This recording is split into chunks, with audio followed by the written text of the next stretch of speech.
Kalau ngomongin bola, kita tuh pasti langsung kepikiran angka, ya kan? Gol, assist, berapa kali sentuh bola. Tapi, gimana kalau ternyata angka-angka yang paling sering kita lihat itu justru menyembunyikan cerita yang lebih besar? Nah, yuk kita bedah bareng-bareng. Oke, kita ambil contoh kasus yang lagi panas-panasnya nih. Declan Rice dari Arsenal. Kayaknya, kalau ada pemain yang gampang banget dinilai cuma dari statistik gilanya, ya dia orangnya. Coba lihat deh angka-angkanya musim ini. 32 kali main, 4 gol, 5 assist, dan hampir 2.500 kali sentuh bola. Angka-angka ini tuh udah kayak teriak, pemain elit. Jelas banget menempatkan dia di jajaran pemain top liga. Bahkan manajernya sendiri, Mikel Arteta, nggak henti-hentinya muji dia. Pujian ini seolah-olah mengonfirmasi apa yang kita lihat di statistik. Rice itu pemain kelas dunia. Simpel kan kesimpulannya? Kayaknya sih begitu. Nah, disinilah ceritanya jadi seru.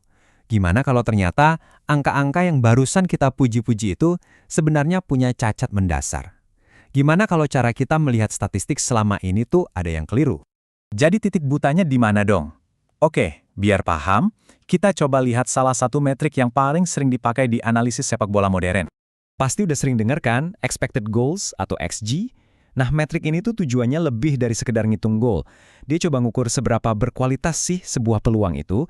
Jadi idenya, setiap tembakan dikasih nilai kemungkinan, antara 0 sampai 1. Nah, disinilah masalahnya muncul. Menurut model XG standar, kalau seorang striker jagoan dan seorang back tengah nendang dari posisi yang sama persis, nilai XG-nya bakal sama. Loh kok bisa? Model ini benar-benar nggak peduli sama satu hal paling penting, siapa yang nendang bolanya. Jadi ini dia intinya, model-model ini mengabaikan hal yang paling kelihatan, skill si pemain itu sendiri. Kita semua tahulah, nggak semua pemain itu sama jagonya. Tapi anehnya, kebanyakan analisis statistik seolah-olah nganggap mereka semua sama rata. Untungnya, sekarang ada cara yang lebih pintar buat ngelihat data ini. Cara yang akhirnya memperhitungkan skill individu pemain. Yuk, kita lihat gimana cara ini bisa ngasih gambaran yang jauh lebih akurat. Nah, gambar ini nunjukin konsep kuncinya dengan jelas banget. Aksi seorang pemain itu bukan kejadian acak. Contohnya, semua tendangan Cole Palmer punya satu kesamaan. Ya, Cole Palmer itu sendiri. Dalam bahasa statistik, ini artinya data-data itu bersarang atau nested di dalam profil masing-masing pemain. Disinilah model hierarkis masuk. Gampangnya gini deh, model biasa itu cuma menilai kue dari rasanya. Tapi model hierarkis ini melihat rasanya dan siapa kokinya. Model ini bisa belajar kalau misalnya semua kue buatan koki A itu cenderung lebih manis. Jadi model ini bisa misahin mana kualitas resep atau kualitas peluang tembakan dan mana skill unik si koki alias si pemain. Terus kenapa ini penting banget?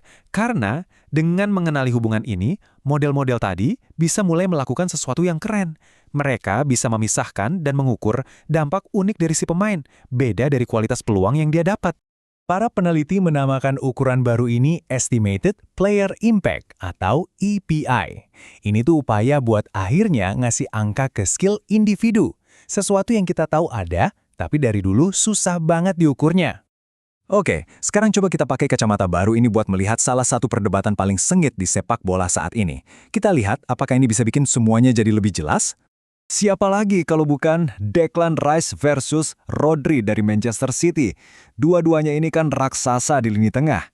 Masalahnya, statistik tradisional mereka itu mirip banget, makanya perdebatannya jadi nggak ada habisnya. Di satu kubu, ada pundit kayak Jamie Carragher yang muji habis-habisan pengaruhnya Rice di lapangan, bahkan sampai ngebandingin dia sama legenda kayak Roy Keane. Tapi di kubu seberang, ada Gary Neville yang kegeh bilang kalau Rodri itu yang terbaik di dunia, titik. Nggak ada yang bisa deketin. Nah, ini dia kenapa perdebatannya nggak kelar-kelar. Kalau pakai statistik standar, mereka berdua kelihatan imbang banget. Tapi metrik kayak FVI ini bisa jadi pemecah kebuntuan. Soalnya FVI nggak cuma ngelihat apa yang terjadi di lapangan, tapi juga nanya siapa sih yang secara individual paling bisa ngangkat performa timnya. Jadi kesimpulannya apa nih dari semua ini? Intinya, ini soal mengubah cara kita berpikir tentang data di dunia olahraga. Oke, kita rangkum ya poin-poin pentingnya. Pertama, statistik dasar itu berguna tapi ada batasnya. Kedua, kebanyakan model analisis sekarang ini masih buta sama skill individu pemain. Ketiga, kita jadi tahu kalau aksi seorang pemain itu saling terkait atau bersarang.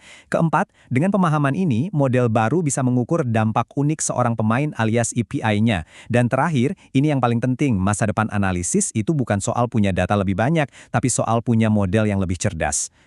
Ini membawa kita ke satu pemikiran terakhir yang menarik banget. Kita ini baru ngebahas soal tembakan doang loh. Coba bayangin kalau logika yang sama kita terapkan ke semua aksi di lapangan. Kira-kira apa yang bisa kita pelajari soal back dari model tackle yang disesuaikan permain? Atau soal kiper dari model penyelamatan yang hierarkis? Nah, inilah frontier selanjutnya dalam analisis olahraga. Bukan lagi sekedar tahu apa yang terjadi, tapi akhirnya paham siapa yang bikin itu terjadi.